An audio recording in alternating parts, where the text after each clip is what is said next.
Et j'ai le plaisir d'accueillir en studio Michel Granec pour son livre « Une grande voyage ». On me l'a fait répéter 3 fois ce matin avec l'accent yiddish.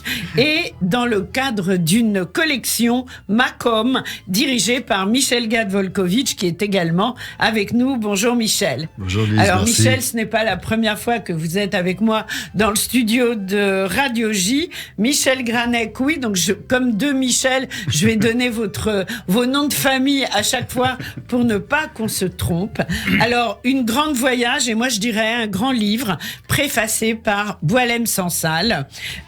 Michel Granec, vous venez d'Israël. Absolument. Oui, je vais vous demander de vous rapprocher vraiment, voilà, du micro. Une grande voyage, évidemment, c'est un clin d'œil à l'accent yiddish quand on parle français. On l'a compris. Pourquoi ce livre ? Pourquoi ce livre ?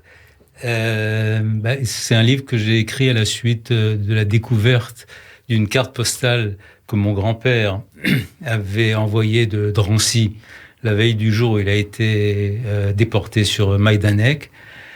Une grande voyage, c'est ce qu'il a écrit. Enfin, j'ai reproduit textuellement ce qu'il avait écrit, y compris les fautes de français, les fautes d'orthographe.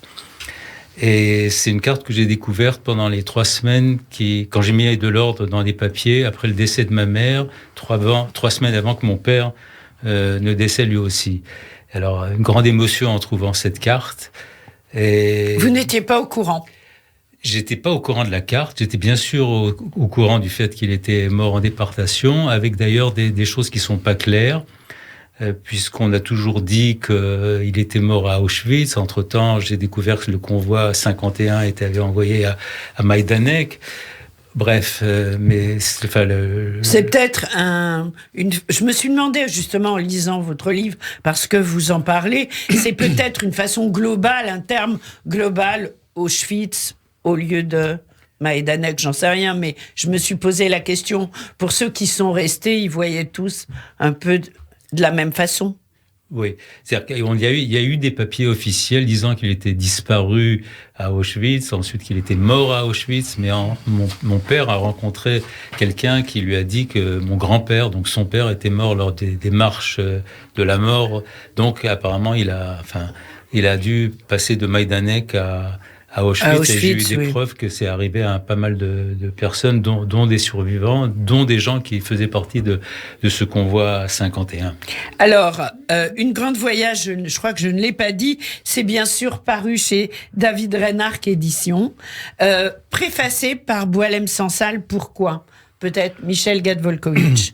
Écoutez, quand Michel m'a envoyé le manuscrit, rapprochez-vous, voilà. Quand Michel m'a envoyé le manuscrit, j'ai été totalement saisi par ce livre, et on a pensé avec David et avec Michel qu'il fallait un préfacier qui soit à la fois dedans et pas tout à fait dedans. Oui. Et on avait pensé à 2-3 noms, et j'ai retenu Boualem Sansal que j'ai contacté, qui est un ami que j'aime beaucoup, et qui a été très bouleversé par ce livre, par ce texte. Je vais proposer de le lire d'abord, sachant qu'il reçoit évidemment plein de choses, et éventuellement de le préfacer.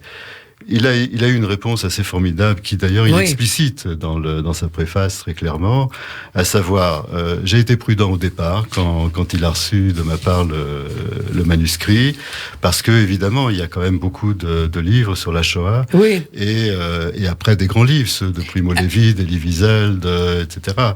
Et il dit bon. Et finalement, quand il s'est aperçu que c'était un grand livre, qu'il a été saisi de nouveau, il a été effaré, il a eu de l'effroi en le lisant, comme s'il était dans le vif, quoi. Bien sûr. Et puis c'était intéressant, et puis c'était bien écrit, enfin, etc. Il a appris des choses. Il a recommencé à le lire depuis le début, et il s'est replongé dedans, en suivant avec nous Moïsek, Jo, etc. Et tous les personnages dont on va parler. Et dont les personnages, voilà. Alors, il dit juste une chose, je vais le citer.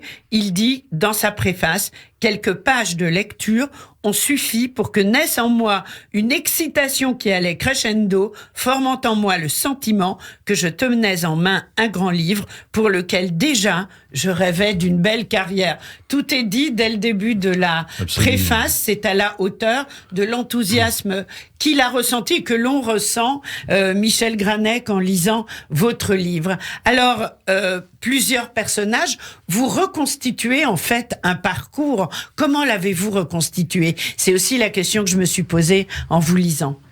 Ça dépend. En ce qui concerne Moïse Leib, donc mon grand-père, oui. Et il y avait quelques points de repère sûrs, historiques, comme la carte postale, comme le convoi 51 dont j'ai recherché tout le parcours. J'ai lu des récits de survivants de ce convoi 51 qui avait fait Majdanek et donc à Auschwitz. Et en me servant des points fixes historiques, disons, j'ai essayé de m'imaginer, de me mettre dans sa peau, autant qu'on peut se mettre dans la peau de quelqu'un qui était dans et puis ces des circonstances. Des années après. Et donc, quelques fêtes et beaucoup d'imagination, si je peux dire. Quant à la deuxième partie, en ce qui concerne la rencontre de mes parents dans la résistance et leur action dans la résistance juive à Lyon, là, il y a beaucoup plus de choses, enfin des données, des anecdotes qui m'ont raconté. Mais là aussi, il y a eu des choses que j'ai dû compléter. Par exemple, mon père, était sous les ordres de Jacques Lazarus. Oui. J'ai trouvé, grâce à mon ami à la Quai d'Aurore, un vieux bouquin de Jacques Lazarus qui parle des Juifs au combat, et enfin des choses comme ça qui m'ont servi à étoffer les anecdotes que je connaissais par mes parents. Bien sûr. C'est vraiment une nouvelle pierre à l'édifice. Oui, un travail de mémoire. Et beaucoup de gens vont découvrir, parce que finalement, on s'aperçoit que beaucoup de gens ne savent pas l'activité de la résistance juive en France. Alors, si on en parle, il y a quand même des livres, il y a des associations bien sûr qu'il y a des gens qui en parlent, s'en occupent. L'ensemble de la population mais ne l'ensemble, sait pas. c'est vrai. Boilem dit qu'il ne savait pas. Mais ça. oui. Voilà, bien je sûr. trouve que c'est vraiment très important. Et il y a eu une résistance vraiment importante. Et puis c'est quand même émouvant, parce que ses parents se sont rencontrés très jeunes dans la résistance, se sont mariés, ont fait leur alia, et Michel est l'un des grands psychanalystes israéliens. C'est quand même une histoire formidable. C'est une histoire plus que formidable, et voilà, c'est un combat qui a permis que quelque part finalement on soit tous là aussi. Absolument. Aujourd'hui. Alors, ce livre, vous avez mis combien de temps à l'écrire, Michel Granec? J'ai dû mettre, 1 an et demi ou 2 ans. J'ai eu beaucoup de blocages, parce que justement, quand j'ai essayé de m'identifier à mon grand-père, j'ai passé des moments pas faciles en me disant que je laissais tout tomber, c'était complètement idiot de chercher à me mettre dans la peau de quelqu'un qui est dans un convoi ou à Auschwitz ou je ne sais où. Mais enfin, finalement, ça m'a mis 1 an et demi ou 2, quelque chose comme ça. Puis après, il y a eu tous les peaufinages, les relectures, etc., etc. Mais enfin, le gros du travail, c'est 1 an et demi. Et je crois que ça a été aussi, je dois le dire, initié. En fait, c'est à la suite du décès de mes parents. Non seulement... Ils sont décédés très rapprochés, je crois. 3 semaines l'un de l'autre. Ils s'étaient donc rencontrés pendant la guerre en 43. Et ils sont pas quittés. Ils sont quittés 3 semaines, si je puis dire. 74 ans plus tard, dans les 3 semaines qui ont séparé la mort de ma mère de celle de mon père. Et je crois que c'est aussi C'est presque une belle histoire. Leur histoire. Je parle de leur histoire. Très, très belle histoire. Très belle histoire. C'est vraiment... je pense que tout fils peut le dire, mais c'est des parents extraordinaires. Oui, c'est bien, on leur rend hommage et c'est formidable. Alors, dans ce livre, donc, vous racontez tout cela. Moi, ce qui m'a beaucoup touchée aussi, parce que j'y tiens, c'est la précision historique. Et quand vous décrivez Lyon, les traboules, etc., on a carrément l'impression d'y être. Mais oui, alors justement, c'est les choses que j'ai cherché à faire pour compléter les données que j'avais. Et effectivement, j'ai lu sur Lyon, Vous y êtes allé ou vous avez lu ? J'ai été à Lyon, j'ai retrouvé d'ailleurs, je cite la rue du Garret où mon père a habité, c'est un fait exact. Je ne sais pas si la chambre que j'écris, je l'invente, mais il a effectivement habité rue du Garret et je me suis baladé dans... Oui, parce que la description de la chambre aussi, je me suis dit, mais il l'a retrouvée. En fait, non. Non. Ça, je l'ai inventé. Mais c'est quand même très... Voilà, ça aurait pu. Oui, c'est ça. Oui, ça aurait pu. Alors... quelle a été votre réaction, Michel Gad-Volkovitch, quand vous avez lu ce livre? Et j'aimerais que vous nous disiez quelques mots sur la collection Makom, qui veut dire lieu, endroit, place en hébreu. Voilà, Makom, c'est le lieu psychique. Oui, bien sûr. Quand j'ai lu, d'abord, j'ai déjà lu beaucoup d'articles psychanalytiques de Michel. Oui. On a publié des nouvelles psychanalytiques qui s'appellent Le complexe de Josiane. Le complexe de Josiane, oui. qui est un superbe livre que j'invite tout le monde à lire aux éditions Panta. Hein. Et ce livre est un grand livre, d'une part par l'histoire, etc., mais aussi par l'écriture. Quoi. Bien sûr, l'écriture est... Et voilà, c'est un roman historique. C'est un vrai roman historique, c'est pour ça que... d'accord. Voilà, c'est pour ça que je parlais de la précision historique. Voilà. Vous ne lâchez rien, vous allez au bout des descriptions, vous condamnez qui doit l'être, et j'ai beaucoup aimé ce côté-là, parce que, surtout en ce moment, il faut rappeler ce qui s'est passé. Oui, je le crois. Et puis quand j'ai lu, écoutez, on a la même histoire, en gros. Hein, oui. On a la même histoire, et de nouveau, j'ai été saisi comme si c'était l'actuel encore pour moi. D'autant que j'ai été très confusionné. Le grand-père de Michel, Moïse Kleib, a été déporté à Majdanek. Mon père a été déporté à Majdanek. Oui. Son père, Jo, c'est le nom de mon père. Donc, on est déjà pris, on en parlait juste avant avec Michel, on est déjà pris dans la confusion des générations.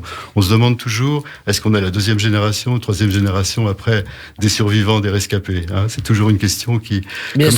Comme si la Shoah avait brouillé totalement. Elle a brouillé. Brouillé nos repères, oui. y compris dans les générations, y compris, etc. Et en plus, le vécu du grand-père et le nom du père m'a ajouté à ma confusion. Bien sûr. Voilà, donc j'ai été complètement saisi, bien qu'effectivement je connaisse plus que l'histoire, j'ai été baigné dedans, je suis né dedans. Les premiers livres que j'ai lus chez moi, c'était Wiesel, à 10 ans, etc. à la nuit. Mais oui, à 10 ans quand même. Oui, c'est comme ça que j'ai appris à lire. Chez moi, il n'y avait que ça. Et comme mes parents parlaient de la Shoah, ils parlaient de ce qu'ils ont vécu, etc. Ils racontaient pas évidemment les détails. Je veux dire, mes premiers livres, ça a été ça. Surtout j'étais au Dror, vous pas loin. Pas très loin. Voilà, donc on était baignés dedans, donc c'était mes premiers livres. Et effectivement, il fait partie des livres qui à la fois réactualisent les choses, nous fait redécouvrir des choses, nous les font revivre.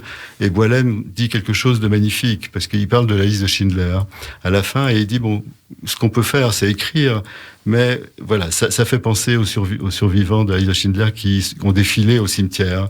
À la fin du film. À la fin du film, oui. Sur la musique, je ne sais plus si c'est la Tikva ou Jérusalem, justement, oui. que vous allez passer. Oui.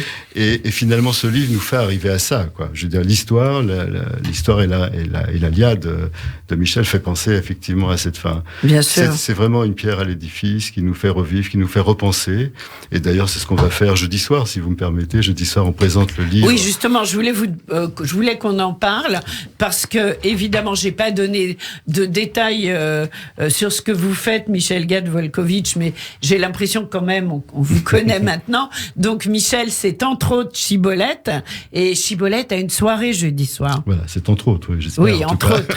Mais oui. c'est important. Oui, jeudi soir, on fait une soirée que j'ai appelée l'actuel de la guerre, avec un point d'interrogation. C'est un titre métaphorique, d'abord parce qu'on est dans un monde en guerre en ce moment, et ça réactualise aussi beaucoup de choses, y compris par rapport à la Seconde Guerre mondiale, puisque c'est un peu sur ce mode, et les gens s'interrogent, sont angoissés. D'autre part, parce qu'il y a le livre de Michel qu'on va présenter, et qui actualise beaucoup de choses, qui actualise d'une part ce que nous, on vit, justement, c'est toujours actuel, la Shoah. Bien sûr. Pour nous, pour la façon de penser le monde, pour la façon de réagir, à travers d'un point de vue singulier, les traumatismes transgénérationnels et d'un point de vue collectif.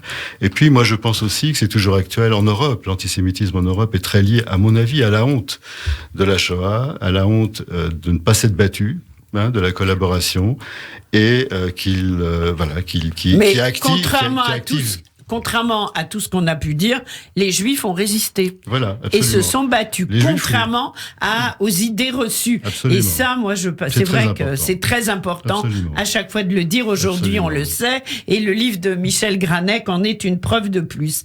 Alors, Michel Granec, vous êtes né en 47. Vous êtes psychiatre et psychanalyste en Israël. Et est-ce que votre livre va être traduit en hébreu? Je ne peux que l'espérer. Je pense que ça dépendra probablement de son avenir, comme ça, de la carrière, comme a dit Boualem Sansal, qu'il pourra avoir. C'est sûr que personnellement, je tiens à ce qu'il soit traduit en hébreu, parce que justement, c'est un témoignage. Mais peut-être que, j'espère que, je pense qu'en Israël, ces choses-là sont plus connues qu'en France. Donc, mais enfin, c'est sûr que personnellement, je tiens beaucoup, surtout que ma famille, la plupart ne parle pas français. J'aimerais bien qu'ils aient accès à cette histoire en hébreu. Moi, je le souhaite parce que c'est important, c'est un témoignage de plus qui apporte beaucoup d'eau au moulin, mais d'une façon un peu différente et moi, j'aime pas trop le mot romancé, parce que je crois que vous n'avez pas beaucoup romancé. Je crois que je ne suis pas psy moi-même, mais il y a des histoires qu'on porte en soi et qui ne demandent qu'à ressortir sous forme d'écriture. Et c'est ce qui vous est arrivé. Est-ce que ça a changé, cette écriture, la vision que vous aviez de votre grand-père? Absolument. Ça, vous mettez le doigt sur un point capital, parce que ce dont je me suis rendu compte après coup... je fais une parenthèse. En hébreu, je m'appelle Moshe Aryeh. C'est la traduction exacte de Moshe Leib. J'ai toujours su que je portais le nom de mon grand-père. Oui, Leib en yiddish, c'est un lion. Et Aryeh, c'est un lion. Donc j'ai toujours su que je portais son nom. Et je crois que j'ai rien fait avec ça. Je veux dire, c'était toujours de côté, c'était clivé. Je savais que ça avait une signification. Mes parents n'ont jamais insisté sur le fait que je portais son nom. En France, je suis Michel. Quand je suis arrivé en Israël, j'ai eu une vague hésitation si j'allais sur mon prénom hébraïque ou si je restais en Michel. Je suis resté Michel. Et finalement, quand j'ai écrit le livre, après l'avoir écrit, je me suis rendu compte que j'avais déjà en moi une identification cryptique dont je parlerai jeudi peut-être. Oui. C'est-à-dire que ce grand-père était en moi comme une espèce de fantôme, si vous voulez, oui. Et que le livre m'a permis... Enfin, c'était pas délibéré, si je m'en suis rendu compte après coup, de le sortir de ce caveau, de cette crypte, et peut-être lui donner une sépulture.